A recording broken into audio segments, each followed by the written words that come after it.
নাম তার ময়ূখ রঞ্জন ঘোষ। পেশায় একজন সাংবাদিক হলেও আচার আচরণে মলম বিক্রেতা কিংবা জোকারকেও হার মানায়। কথা বলতে বলতে ছুটছেন স্টেজের এক প্রান্ত থেকে অন্য প্রান্তে। উদ্ভট অঙ্গভঙ্গি করে বেশ আলোচনায় রয়েছেন ভারতীয় সংবাদ মাধ্যম রিপাবলিক বাংলার এক সাংবাদিক। জবাব চায় বাংলা যখন আর বাংলা রিপাবলিক বাংলাতে সম্প্রচারিত হয়। ময়ূখ রঞ্জন ঘোষের এই অদ্ভুত উত্তেজনাপূর্ণ উপস্থাপনা নিয়ে এরই মধ্যে সমালোচনা ও বিতর্ক তৈরি হয়েছে বাংলাদেশে। ময়ূখের সংবাদ পরিবেশনের ধরন অনেকেই মলম বিক্রেতাদের সঙ্গে তুলনা করেছেন। ফলে তাকে নিয়ে বাংলাদেশের দর্শকদের মাঝে তৈরি হয়েছে মিশ্র প্রতিক্রিয়া। মানে এই অশিক্ষা আমরা কোন পকেটে রাখবো? পকেটে রাখবো, ওদের পকেটে রাখবো। এরই মধ্যে সামাজিক যোগাযোগ মাধ্যমেও তাকে নিয়ে ট্রল, সমালোচনা এবং চর্চা অব্যাহত আছে। বাংলাদেশে ময়ূখের সংবাদ পরিবেশনকে অতিরঞ্জিত এবং নাটকীয় বলে আখ্যা দেওয়া হয়েছে।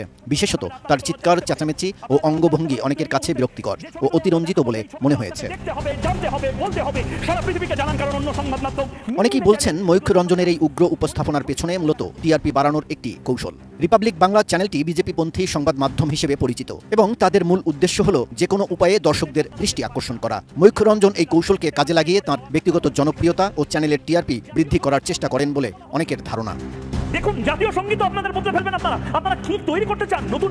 ময়ূখ রঞ্জন ঘোষের এই অভিনব উপস্থাপনা পশ্চিমবঙ্গের সংবাদ মাধ্যমের বর্তমান অবস্থার প্রতিফলন বলে মনে করছে বাংলাদেশের অনেক দর্শক, যেখানে উত্তেজনা এবং বিনোদনমূলক উপাদানকে প্রাধান্য দিয়ে সংবাদকে নাটকীয়ভাবে পরিবেশন করা হয়। তবে এ ধরনের উপস্থাপনা কতটা কার্যকরী বা সাংবাদিকতার নৈতিকতার সাথে কতটুকু সামঞ্জস্যপূর্ণ তা নিয়ে সমালোচনাও রয়েছে। ময়ূখ রঞ্জন ঘোষের উপস্থাপনা দর্শকদের একাংশের কাছে বিনোদনমূলক হলেও অনেকের মতে এটি সাংবাদিকতার প্রকৃত মান ও গুরুত্বকে ক্ষুণ্ণ করে। তার অস্বাভাবিক উপস্থাপনা শৈলী পশ্চিমবঙ্গ এবং বাংলাদেশের সংবাদ জগতে একটি হাস্যকর নতুন ধারার সৃষ্টি করেছে। এটি মূলত চমকপ্রদ এবং অস্বাভাবিক সংবাদ পরিবেশনার উপর ভিত্তি করে তৈরি বলে মনে করছেন দর্শকরা। এই মুহূর্তে ময়ূখের প্রশ্ন